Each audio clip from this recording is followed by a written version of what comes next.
Assalamualaikum warahmatullahi wabarakatuh. Hai, Penny balik lagi yang masih mengikuti Latsar. Kali ini Penny dan teman-teman itu belajar mengenai agenda 3 dengan media Iswara. Ada Bapak Muhammad Nurul Furqon, ada Bapak Muhammad Yunus, ada Ibu Yetvi, dan juga ada Ibu Rizka.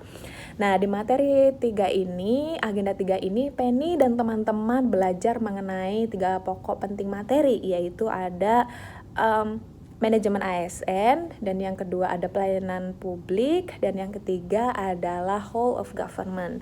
Dari agenda 3 ini Penny banyak belajar mengenai bagaimana menjadi seorang ASN yang baik, menjadi meningkatkan kualitas ASN yang baik, dan bagaimana seorang ASN harus berperilaku, dan tentunya ini sangat penting sekali di materi agenda 3. Nah, materi yang pertama yang paling Penny ingat adalah fungsi pertama seorang ASN, yaitu memiliki 3 fungsi utama. Yang pertama yaitu sebagai pelaksana kebijakan, yang kedua sebagai pelayan publik, dan yang ketiga adalah sebagai pererat dan pemersatu bangsa. Jadi 3 fungsi utama ini harus benar-benar dipahami oleh seorang ASN dan juga diinternalisasikan ke dalam diri seorang ASN. Nah, selanjutnya dalam materi 3 ini juga ada pelayanan publik. Nah, Penny sebagai seorang peneliti, ini bagaimana sih bisa memberikan pelayanan publik? Karena Penny dan teman-teman itu tidak bertemu langsung dengan masyarakat umum tentunya. Namun, bagi seorang peneliti jangan salah loh, juga bisa memberikan kontribusi hasil penelitiannya yang bisa dimanfaatkan oleh masyarakat banyak. Nah, inilah salah satu pelayanan publik yang bisa diberikan oleh seorang peneliti kepada masyarakat. Dan mudah-mudahan ini bisa membantu. Semoga, mohon doanya juga, semoga Penny dan teman-teman bisa bermanfaat bagi nusa dan bangsa. Ya. Selanjutnya yang Penny pelajari dari agenda 3 ini adalah bagi seorang ASN itu harus memiliki pola pikir yang 3 perubahan pola pikir yang penting, yaitu yang pertama adalah pola pikir penguasa yang menjadi pelayan masyarakat tentunya, dan yang kedua adalah wewenang menjadi peranan, dan yang ketiga adalah jabatan itu adalah amanah. Harus berpikir bahwa jabatan itu adalah amanah yang harus dipertanggungjawabkan. Nah, dengan demikian ketika kita diberikan tanggung jawab atau jabatan, itu jangan menggunakan jabatan tersebut untuk hal-hal yang tidak benar, karena itu merupakan amanah dan juga ada pertanggungjawabannya.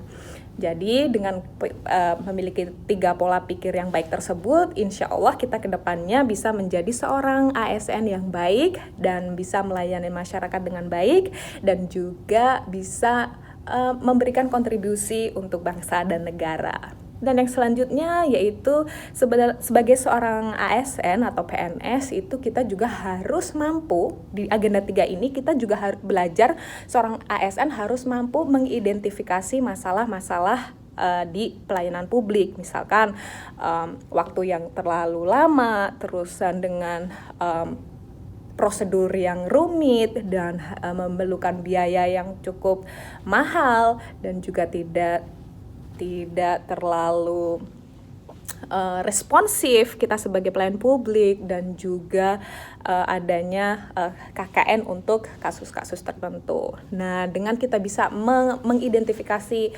permasalahan di pelayanan publik, kita berharap kita sendiri dapat memperbaiki kekurangan-kekurangan tersebut, sehingga kita sebagai ASN itu dapat memberikan pelayanan prima, tentunya berdasarkan dengan etika pelayanan publik yang baik, seperti ramah, terus membantu, kooperatif, dan respect, dan juga kita memiliki sopan santun yang tinggi, tidak membeda-bedakan sesama manusia, dan pokoknya kita memberikan pelayanan yang terbaik untuk masyarakat.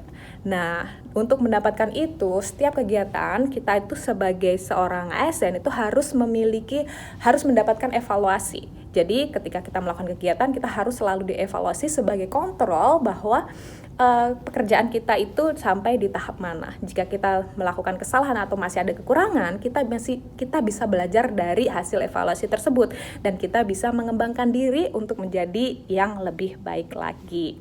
Yang selanjutnya yaitu setelah kita berevaluasi, yang ketiga yaitu adanya whole of government. Sebenarnya whole of government itu merupakan pelayanan publik yang terintegrasi terintegrasi.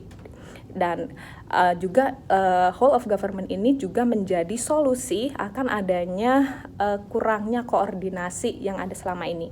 Oleh sebab itu, kalau dengan adanya whole of government, semuanya akan terintegrasi dan juga terkoordinasi dengan baik, tidak akan berdiri sendiri-sendiri.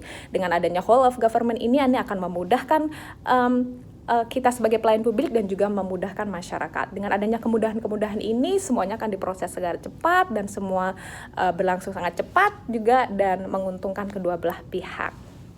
Dan juga whole of government ini juga menjadi ancaman, menjadi jawaban atas adanya disintegrasi, adanya kasus-kasus yang misalkan korupsi, radikalisme dan terorisme dan sebagainya. Dan sebagai contoh, ada sedikit contoh mengapa whole of government ini juga menjadi jawaban dari adanya kasus-kasus kejahatan tersebut. Sebagai contoh, saat ini Penny sedang tinggal di Jepang dan Penny belajar banyak tentang whole of government di sini. Misalkan Penny menguruskan KTP, resident card di sini, dan itu terkoneksi langsung dengan SIM, kemudian juga terkoneksi langsung dengan rekening bank. Dan misalkan Penny mengurus SIM, jadi SIM Penny itu sudah terkoneksi dengan KTP-nya Penny di sini.